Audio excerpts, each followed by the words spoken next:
O tema é metanol. Não se fala de outra coisa, é o assunto no momento no país, principalmente vindo de um fim de semana, uma sexta-feira, o sextou da galera, sabadão, o pessoal quer se divertir, tomar seu beer night, mas a preocupação é geral.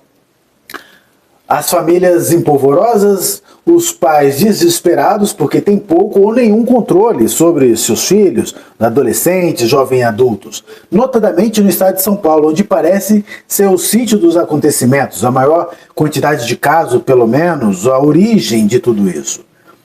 Bora trocar uma ideia sobre esses fatos? Bora lá.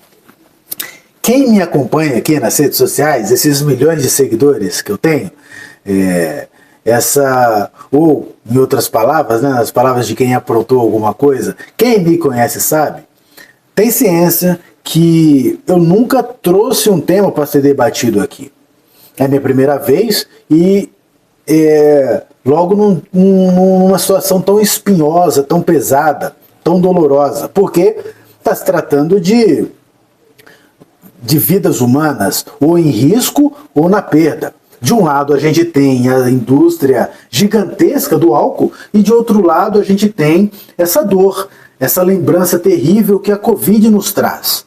A Covid, da mesma forma, ela gerava aquela insegurança, não saber o que fazer, um monte de incógnita, falta de informações, não se sabia o que fazer, como agora, quando a doença se manifesta, quando os sintomas se manifestam. E aí você poderia me perguntar, Hernani, essa é a sua voz, Hernani, você está vindo com boas novas? Já tem notícias? Já chegou ao fim a investigação? E aí eu te respondo, o cidadão, cidadã, ainda não. Não temos o final da investigação, nossas autoridades continuam investigando. Entretanto, tem notícia boa. As universidades brasileiras, as universidades públicas brasileiras, conseguiram formatar um kit, parecido com aquele kit da Covid, inclusive, que nós, consumidores finais, em casa, nós poderemos adquirir no comércio e em casa fazer o teste, para saber se a bebida está adulterada, falsificada ou não. Já é um ótimo sinal. Entretanto, continuam as investigações. Mas não é disso que eu vim aqui falar, não é isso que eu vim trazer. O que eu vim trazer, que eu vim debater com os senhores, com as senhoras, é a parte legislativa, a parte jurídica que o metanol tem causado. Não sei se você está acompanhando, mas o nosso Congresso Nacional, por uma de suas casas, a Câmara dos Deputados, colocou em votação em regime de urgência um projeto de lei. Regime de urgência, também não sei se você sabe, é pegar um projeto de lei e dar para ele uma celeridade muito grande, fazendo com que ele não passe por todas as comissões que deveria passar, ele não seja debatido entre os congressistas, com a sociedade, maturado e tal. Ele vai praticamente aqui direto para plenário, para votação. E com isso pula-se muitas etapas. Colocar em votação esse projeto de lei, que o número dele é 2307 de 2007.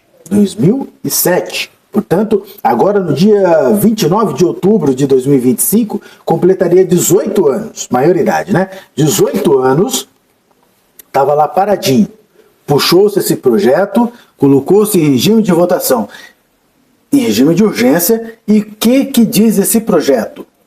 É um projeto que visa colocar o crime de falsificar, alterar, corromper, adulterar um produto alimentício, tornando ele nocivo à saúde humana, passar esse crime, que é o artigo 272 do Código Penal, para um crime hediondo. Também não sei se você sabe. Você sabe, cidadão, cidadã, o que é um crime hediondo? A gente pode adotar isso, pode falar sobre isso no outro vídeo, mas só para se ter uma noção geral, um resumo, é como se fosse um guarda-chuva. O crime que é colocado como crime hediondo fica embaixo desse guarda-chuva dos crimes hediondos, e ali esses crimes é uma categoria de crime onde não é permitida a fiança, graça, indulto e a tão falada ultimamente anistia. Não pode para esses crimes, que são os crimes hediondos. Outra coisa, esses crimes hediondos, eles têm dificuldade na progressão do regime. Então, o preso, o condenado, ele tem dificuldade maior para sair da cadeia. O projeto de lei, que está em tramitação acelerada, né, de urgência na Câmara, é para fazer com que esse crime de adulteração, falsificação de bebida, de produto alimentício, seja agora um crime hediondo. Esse é o primeiro ponto. O segundo ponto, e aí agora ele vem com um plus, porque o presidente da Câmara, Hugo Mota, colocou que ele também tenha uma pena aumentada.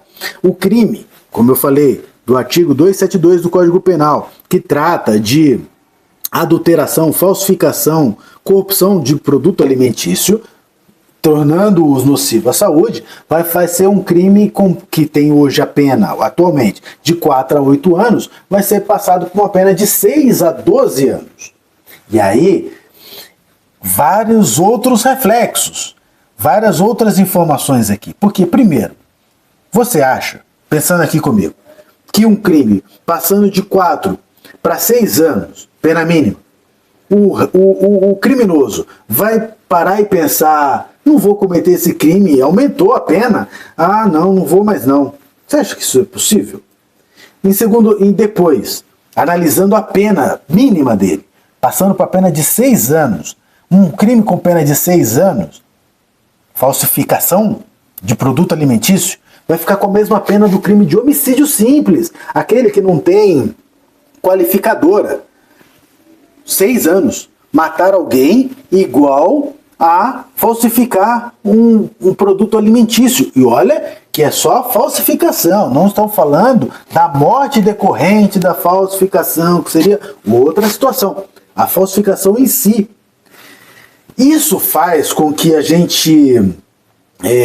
o Código Penal, a lei penal, quando a gente está estudando os princípios do direito penal, tem um princípio que é o princípio da última, que diz, né, que é a última ratio. O direito penal tem que ser a última razão, o último, quando nada mais consegue impedir o crime ou dificultar o crime.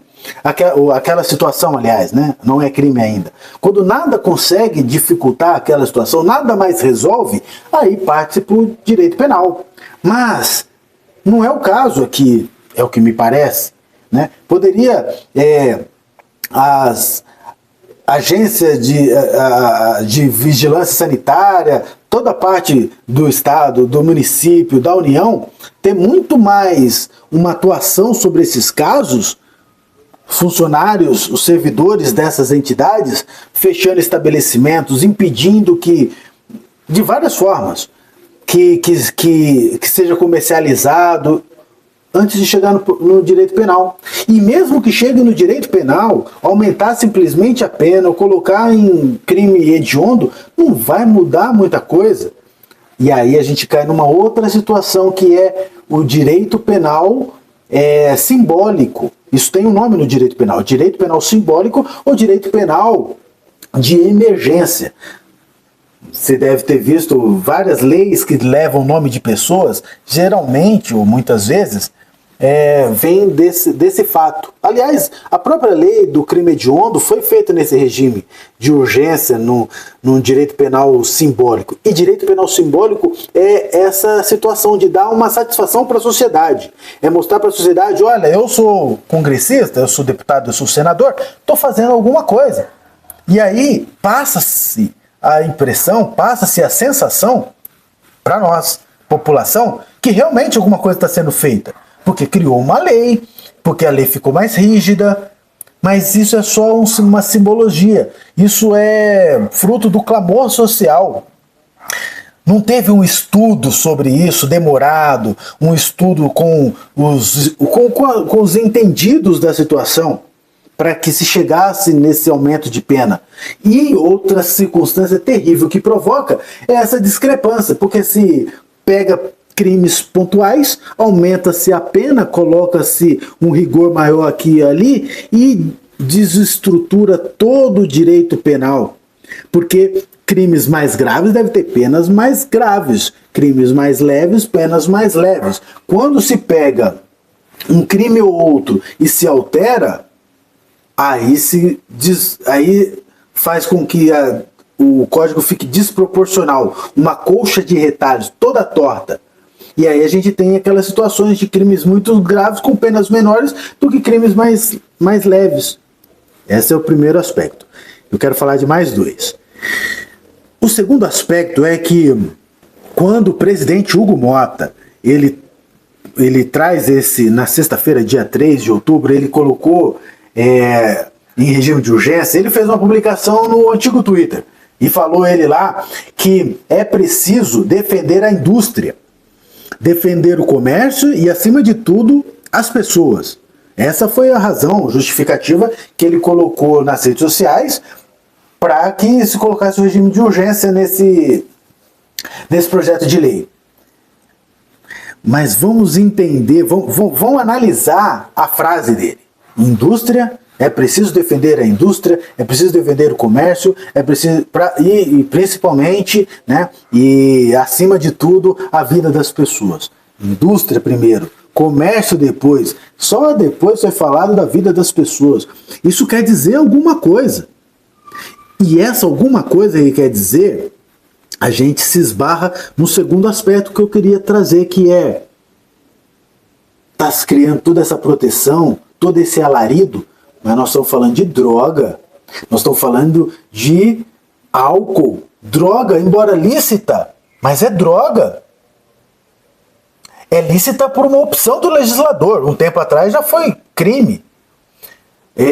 Hoje as drogas ilícitas são outras, mas nós estamos falando de droga que causa dependência, que causa uma série de circunstâncias negativas nas famílias, na sociedade, no SUS, mortes, no trânsito, é droga. E aí, então, é uma análise que deve ser feita, principalmente quando a gente lembra que há pouco tempo, há um ano e meio, o Congresso, o STF estava debruçado. O STF estava debruçado sobre uma análise que chegou até ele através de um recurso extraordinário sobre a quantidade de droga que uma pessoa poderia portar para ser considerada ou usuário ou traficante. E muitas das pessoas que hoje se levantam a favor do maior rigor para quem falsifica o álcool, que o álcool tem que ser purinho, a bebida alcoólica tem que ser pura, eram pessoas que estavam se colocando contrários à maconha, à quantidade de maconha. Uma vez que uma classe social ou pessoas de uma aparência X, pessoas que moram em determinados locais, sofriam muito, às vezes com quantidade muito menores, portando droga, a maconha com quantidade muito menores do que pessoas num outro bairro, de uma outra classe social. Uma era considerada traficante, uma outra era considerada usuário. O STF tentou igualar isso através desse recurso extraordinário, mas muita gente criticou. E aí a gente fala de hipocrisia. E o terceiro aspecto que eu quero colocar aqui é que, recentemente, há menos de 2 meses, o Congresso estava debruçado, em diminuir a pena para crimes de corrupção, tentando diminuir a pena da corrupção, acabando com a lei de ficha limpa e tudo mais. Hipocrisia de novo. Ué, por que o tráfico, né, lá tem a pena aumentada, agora quem falsificar uma bebida pode ter uma pena maior, um crime hediondo? E na corrupção, que para mim é a mãe de todos os crimes, a mãe, o pai, o vô, o bisavô de todos os crimes, vai ter a pena diminuída? Hipocrisia. Então, quando eu quero colocar você peço que você coloque aqui os comentários, se você concorda, se você discorda, mas a ideia é essa, trazer esse monte de informações. Lógico, eu tenho um lado, eu milito no direito criminal e defendendo pessoas, e a gente vê esses absurdos acontecerem o tempo todo. São esses alguns dos argumentos que a gente usa nas defesas. E agora estou colocando para você. Se você concorda, discorda, coloca aqui, de forma respeitosa. Todas as opiniões são aceitas. Mas você não acha que é esquisito? Você não acha que no direito criminal, inclusive, esse crime de colarinho branco, corrupção, é chamado pela criminologia de cifra dourada, porque só atinge só um público lá, né? Aquele alto escalão, os empresários, grandes empresários, os grandes políticos. Então, diminui a pena num crime desse. Mais uma vez, meu primeiro vídeo, espero que você goste, ficou um pouco longo, mas vídeo para gerar debate, acho que é assim, né? Conto com a sua participação, compartilhe, comente, e se tiver bastante comentário, a gente volta num outro com um tema que já está na minha cabeça. Até mais!